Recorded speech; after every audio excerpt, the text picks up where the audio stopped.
Évangile de Jésus-Christ selon saint Jean.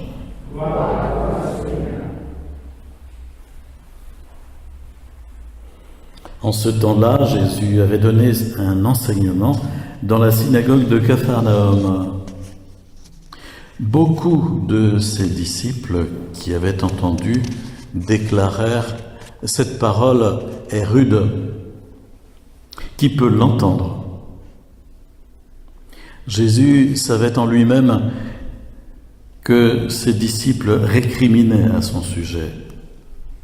Il leur dit « Cela vous scandalise, et quand vous verrez le Fils de l'homme monter là où il était auparavant.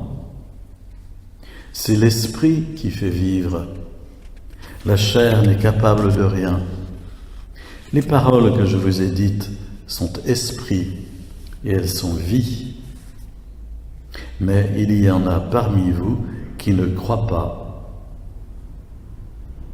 Jésus savait en effet depuis le commencement quels étaient ceux qui ne croyaient pas et qui était celui qui le livrerait.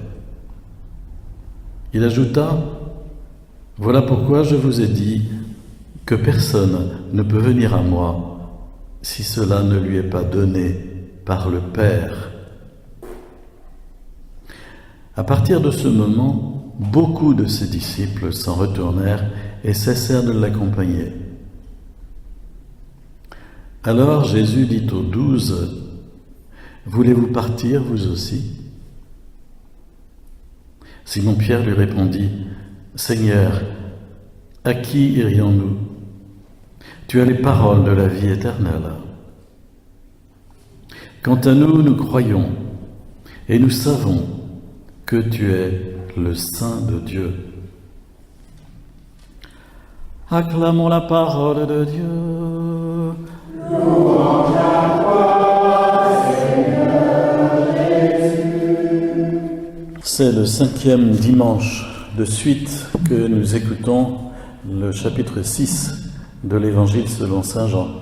Vous vous souvenez, je vous avais dit, l'année B, on lit l'Évangile selon saint Marc, et puis comme il est plus court que les autres, lors de la réforme liturgique, on a rajouté le chapitre 6 de l'Évangile selon saint Jean, qui est un chapitre tout entier eucharistique, et que nous lisons sur 5 dimanches, et au mois de juillet et août.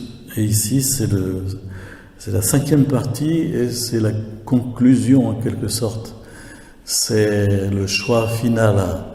Ce chapitre 6 de saint Jean est organisé de telle sorte que, au début, il y a la multiplication des pains avec 5000 personnes, un monde fou, suivi de la marche de Jésus sur les eaux, un signe qui se rapporte à la résurrection quelque part, tandis que la multiplication des pains se rapporte à l'Eucharistie. Donc 2 signes au début de ce chapitre.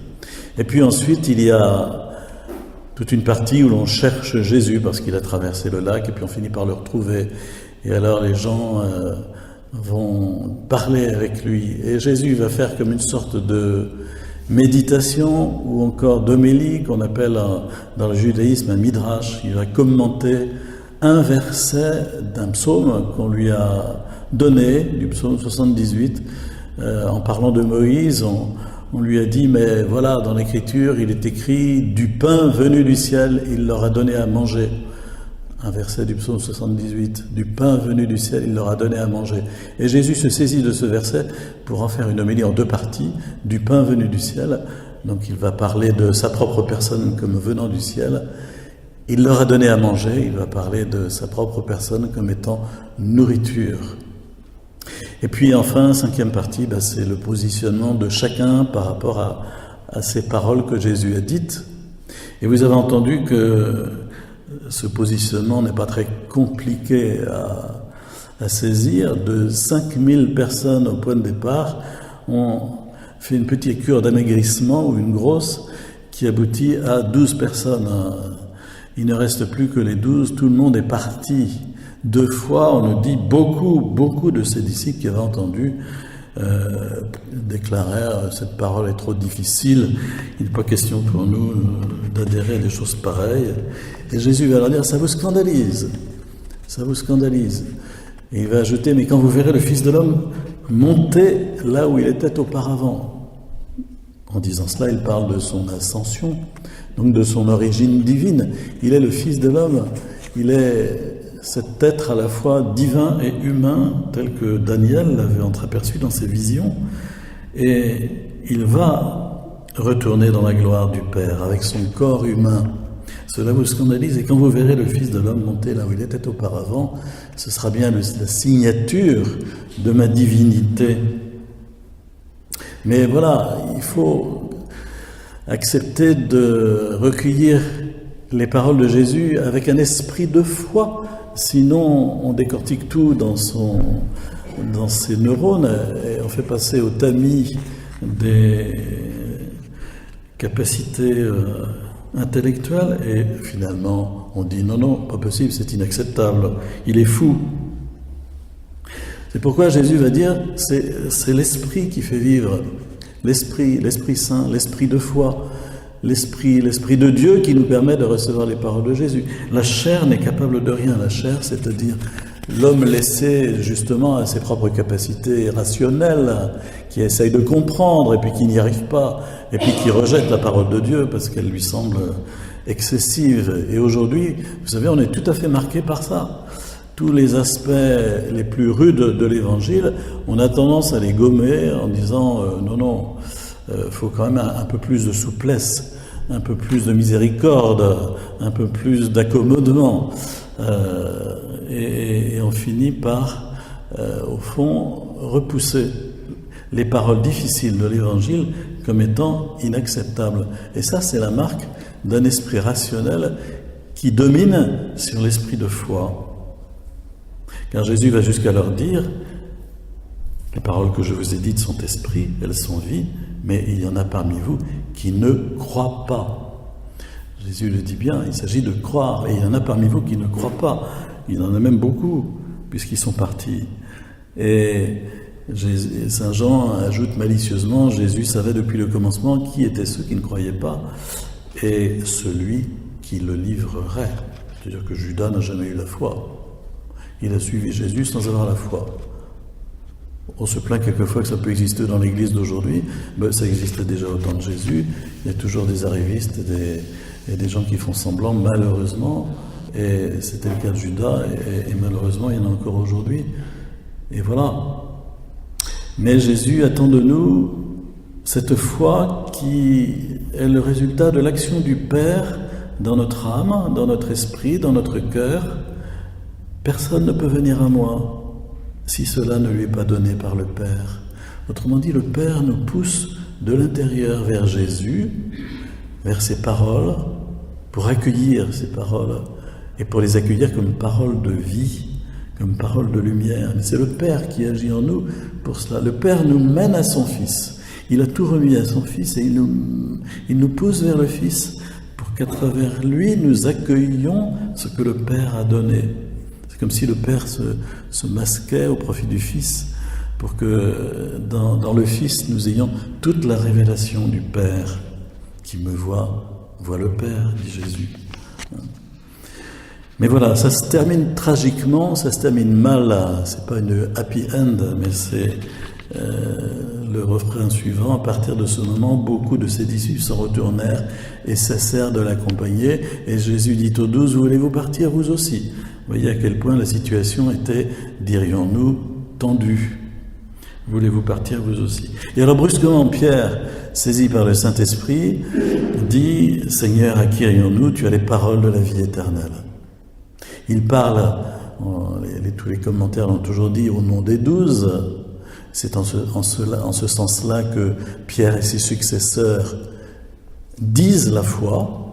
C'est ce qu'il a fait à ce moment-là. Il a dit la vraie foi. Seigneur, à qui irions-nous ? Tu as les paroles de la vie éternelle. Nous croyons et nous savons que tu es le Saint de Dieu. Croyez-vous que Pierre avait mieux compris que les autres ? Pêcheur du lac de Tibériade, il n'avait quand même pas trois licences en théologie et 2 doctorats. Il n'avait pas forcément mieux compris que les 11 autres. Mais voilà, il s'est laissé conduire par l'Esprit de Dieu qui a suscité dans son cœur l'acte de foi. Et c'est ainsi que nous recevons une grande leçon. Au fond, nous ne pouvons accueillir toutes les paroles de Jésus, parce que nous en accueillons toujours certaines, celles qui nous plaisent et qui nous conviennent, mais il y a toutes les autres. Nous ne pouvons accueillir toutes les paroles de Jésus que si nous laissons l'Esprit Saint agir en nous et nous donner la foi. C'est pour ça qu'il faut le demander dans notre prière. Seigneur, augmente en moi la foi. Seigneur, donne-moi un esprit de foi. Esprit Saint, communique-moi le don de foi que j'ai reçu à mon baptême et fais-le grandir, fais-le s'épanouir. Et pour terminer, vous vous souvenez que à la veillée pascale, chaque année, nous renouvelons les promesses de notre baptême.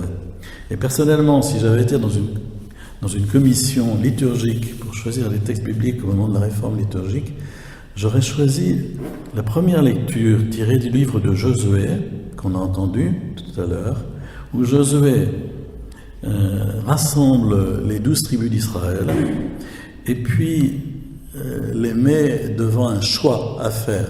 On est sorti d'Égypte, on est rentré en terre promise, et il faut vraiment choisir, parce que les peuples qu'on vient de chasser étaient des peuples païens qui avaient des cultes idolâtriques, et donc une petite tendance à revenir à des idoles. Et il faut choisir qui on veut servir. S'il ne vous plaît pas de servir le Seigneur, choisissez aujourd'hui qui vous voulez servir. Les dieux que vos pères servaient au-delà de l'Euphrate, avant qu'Abraham se mette en route, ou les dieux des Amorites dont vous habitez le pays. Et Josué de dire, moi et les miens, nous voulons servir le Seigneur. Et alors tout le monde répond en chœur, plutôt mourir que d'abandonner le Seigneur pour servir d'autres dieux. Et là, ils font mémoire de ce que Dieu a fait pour eux, en les faisant sortir d'Égypte. Et ils concluent, nous aussi, nous voulons servir le Seigneur, car c'est lui notre Dieu. Ce chapitre 24 du livre de Josué a été très écourté ici dans ce passage.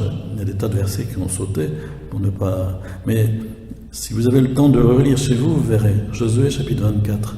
Il y a tout un rituel qui est fait pour amener les gens qui sont là vraiment à rechoisir le Seigneur qui les a fait sortir d'Égypte. C'est en ce sens-là, je vous disais, c'est un passage qui conviendrait bien à la veillée pascale, où nous est posée aussi la question, croyez-vous en Dieu, le Père, le Fils, l'Esprit Saint? Croyez-vous? Voulez-vous le servir? Et donc, avec l'évangile que nous avons lu aujourd'hui, avec cette première lecture, à nous aussi, la question nous est posée, voulons-nous vraiment suivre Jésus? Est-ce que c'est notre unique Seigneur et Sauveur? Est-ce que c'est celui qui est notre boussole, notre lumière, qui éclaire nos vies, qui nous dirige par sa parole? Je vous laisse avec la question qui appelle forcément de chacun de nous un choix personnel à refaire.